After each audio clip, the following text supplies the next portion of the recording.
ज्यांनी झोपलेल्यांना जागा केलं, जागा असणाऱ्याला उभा केलं, उभा असणाऱ्याला चालायला लावलं, चालणाऱ्याला पळायला लावलं आणि पळणाऱ्यांच्या हातामध्ये सामाजिक क्रांतीची ज्योत दिली असे साहित्य रत्न डॉक्टर अण्णाभाऊ साठे यांच्या प्रतिमेला प्रथमतः अभिवादन करतो।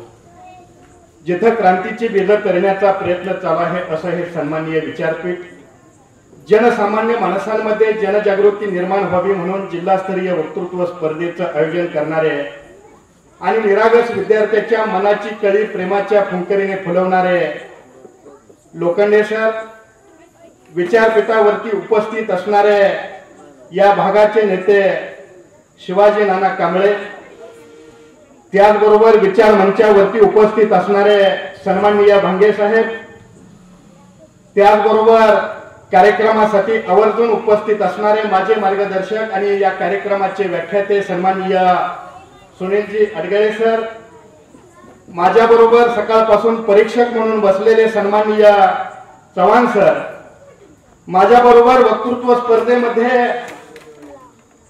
असणारे सन्माननीय हरिभक्त परायण रणदिवे सर, त्याचबरोबर सर्वांची नावं वेळेअभावी न घेता विचारपीठावरील उपस्थित सर्वच मान्यवर उत्कृष्ट विचारांच्या अमृतधारा हृदयामध्ये साठवून ठेवण्यासाठी या ठिकाणी उपस्थित झालेले सर्व श्रोते, सोलापूर जिल्ह्यामधून या ठिकाणी उपस्थित झालेले सर्व स्पर्धक, ज्ञानाची शिदोरी बांधत असताना चार शब्द ऐकण्यासाठी आतुर झालेले विद्यार्थी मित्र, बंधू आणि भगिनींनो, ग्रामीण भागातील विद्यार्थ्यांच्या सुप्त कलागुणांना वाव मिळावा, तो विद्यार्थी यशाच्या सर्वोच्च शिखरावरती जाऊन पोचावा, त्या विद्यार्थ्याचा सर्वांगीण विकास व्हावा ही भूमिका डोळ्यासमोर ठेवून पुणे या ठिकाणी उद्योजक म्हणून काम करत असताना ग्रामीण भागाची जोडलेली नाळ तुटलेली नाही पाहिजे हा विचार डोळ्यासमोर ठेवून या ठिकाणी वीर फकीरा फाउंडेशनचे महाराष्ट्र राज्याचे संस्थापक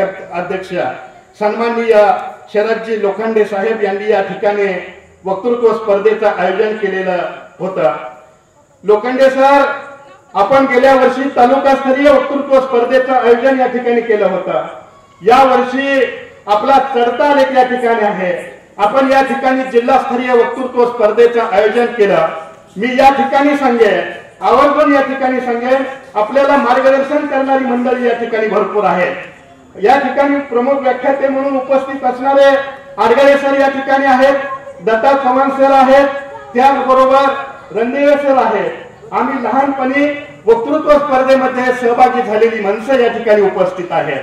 नाना, या ठिकाणी मी आवर्जून भोसेगावचा उल्लेख करतोय, कारण इयत्ता 8वीच्या वर्गामध्ये शिकत असताना आमच्या भोसे गावामध्ये वक्तृत्व स्पर्धा व्हायची।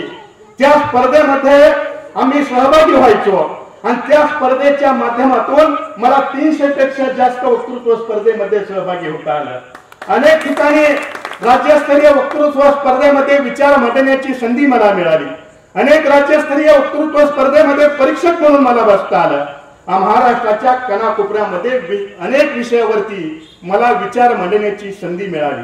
भोसे गावामध्ये होणाऱ्या वक्तृत्व स्पर्धेच्या माध्यमातून माझ्यासारखा ग्रामीण भागातला शेतकऱ्याचा पोरगा महाराष्ट्राच्या कानाकोपऱ्यामध्ये 300 पेक्षा जास्त वक्तृत्व स्पर्धेमध्ये भाग घेऊ